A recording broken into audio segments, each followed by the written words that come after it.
Hello everybody and welcome to another marvelous math movie. This is where you get to play the part of the psychiatrist and solve all of math's problems. Today we're covering lesson 2.3 and multiplying fractions. Let's open up your book, open up your notes, and let's get started. There are going to be 3 different steps that you're going to want to follow when you're going to be multiplying fractions, just like you did with a fraction and a whole number. Step 1 that you're going to want to do is you're going to want to multiply the numerators, and remember that your numerators are the top numbers of your fractions. In this case, both our numerators are 1. Step number 2 is you're going to want to then multiply the denominators. Your denominators are 5 and 3. If you need a way to remember that D, denominator, is down. Then the last one is simplify the fraction. So put it into simplest terms. One rule to remember is that your denominator, down here, those numbers cannot be 0. So let's do this one as an example. Starting with step number 1. Step number 1 says to multiply the numerators. So let's multiply our numerators. 1 times 1. Pretty simple. That gives us 1. Step 2 says multiply your denominators. 5 times 3 is 15. And step 3 says to simplify that, but you can't simplify it any way, and so my final answer is just 1 over 15. Sometimes when you do this, you can go ahead and you can go right across and you can do 8 times 3. Step 1, 8 times 3 on numerators is going to be 24. And our bottom, our denominators, 9 times 4 is 36. And now we need to simplify that. And so what can we reduce both 24 and 36 by? We can reduce both of those by 6 to start with. And when we do that, 24 divided by 6 is going to be 4. And 36 divided by 6 is going to be 6. Is that in simplest terms? Not yet. Let's try to divide again, maybe by 2. 4 divided by 2 is 2. And 6 divided by 2 is 3. Once you're at the point where it cannot be reduced any farther, then you're finished. Another way to do that very same problem is that you can cross-cancel before you multiply. So you'll remember in the last slide, all we did is we did 8 times 3, we got 24, and we did 9 times 4, and we got 36, and then we reduced. You can do that way. Or you can look at it this way. By cross-canceling, you look at the denominator of one fraction and the numerator of the other fraction, and you ask yourself, is there anything that I can reduce those by? Well, if you ask yourself that question, in this case, yes, you can. 4, you can reduce by 4. 4 goes into 4 one time, and 4 goes into 8 2 times. Now let's look at the other ones. Let's look at the bottom of this one and the top of here.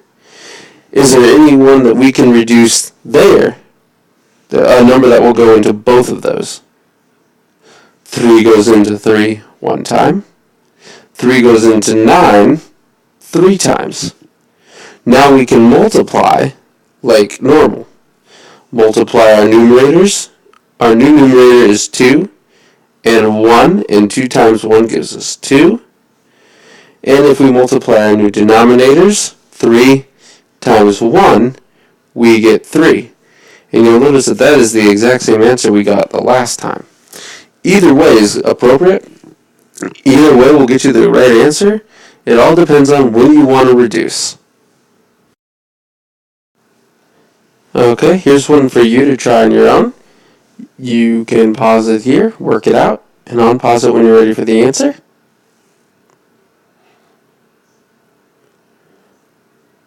Alright, let's see how you did. First thing, I'm going to see if I can cross cancel. So I'm going to look at my 2 and going to look at the 5. is there a number that goes into both of those that will reduce it? There's not. So let's look at our other set, 1 and 6. Can I reduce that at all? No, not really. There's nothing there. So I'm just going to start with my multiplication. And we're going to multiply our numerators, which is step 1. So 5 times 1 gives me 5. And let's multiply our denominators. And her denominators are 6 times 2. And that gives us 12. And so that is our answer because that cannot be reduced any further. Here is another one for you to try. Pause this video, work it out, and see what you get. Okie doke. Step 1, multiply your numerators. So you're going to multiply your numerators. 7 times 1, and you get 7. Multiply your denominators. 8 times 4, and you get 32. Those cannot be reduced at all, so circle your answer, and you're done. Not too bad.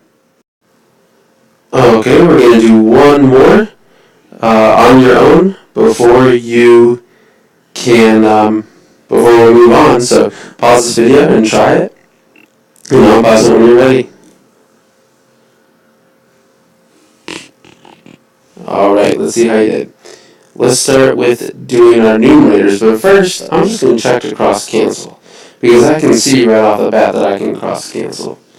This 3 right here and this 3 right here, 3 goes into 3 one time and 3 goes into this 3 one time. Now look at my 2 and my 7 just to double check, and 2 and 7, there's no number that goes into both of those, so I'm going to leave those like they are. Now I'm going to multiply across, and your numerators, 2 times 1 you'll get 2.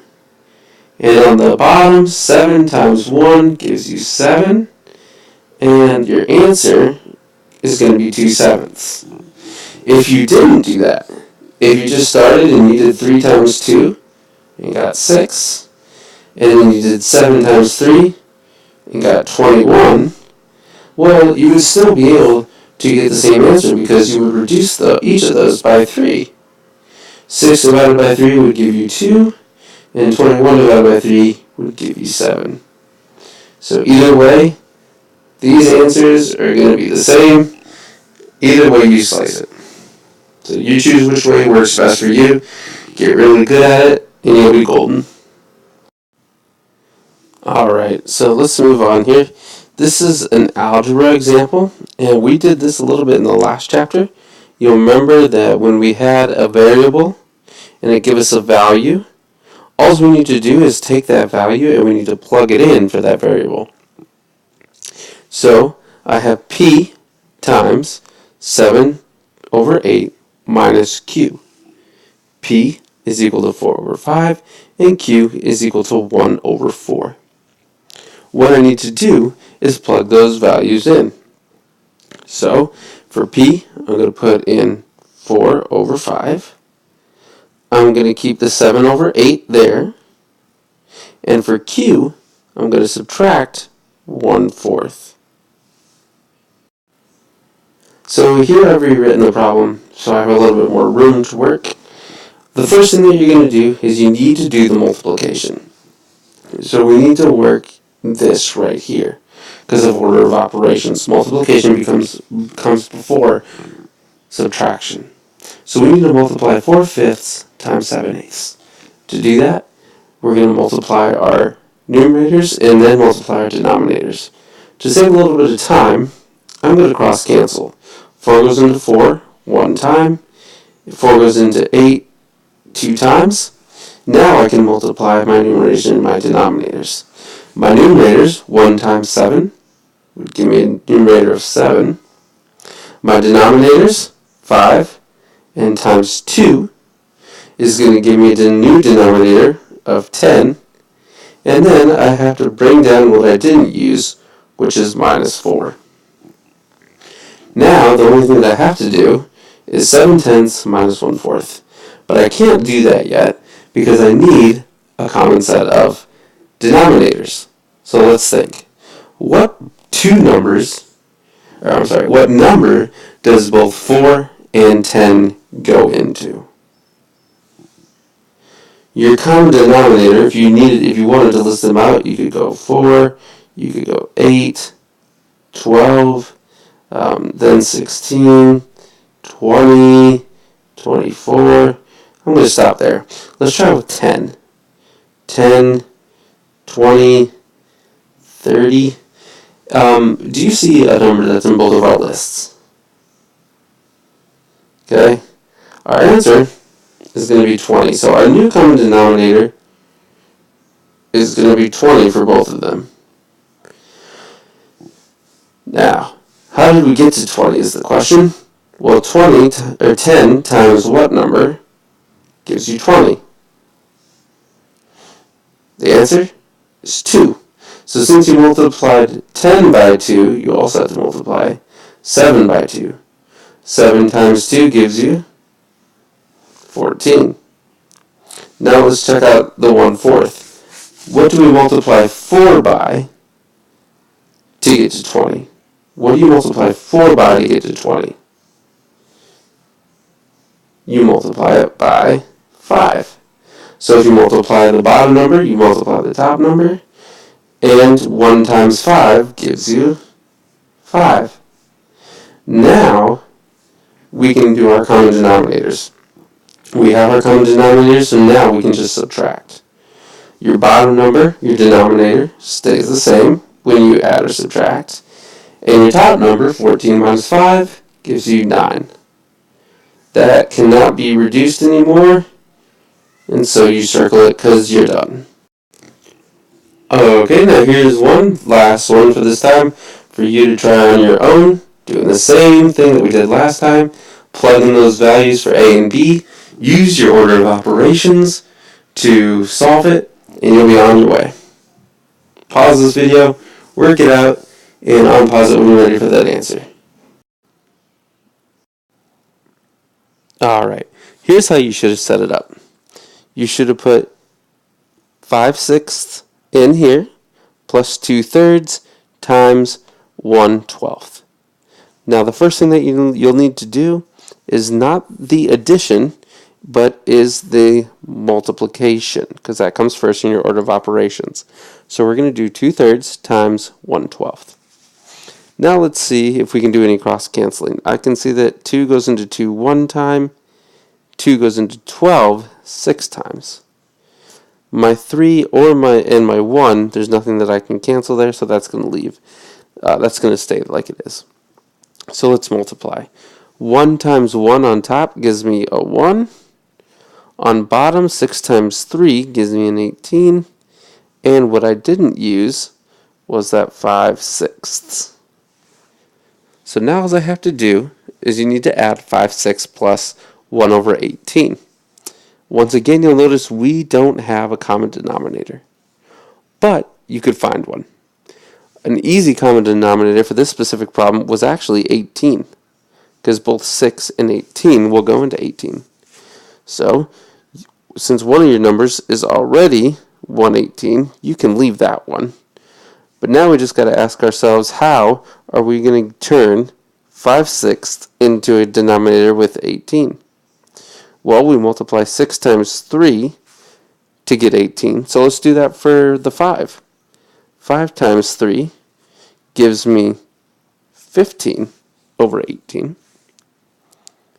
Now, we can add, because we have a common denominator.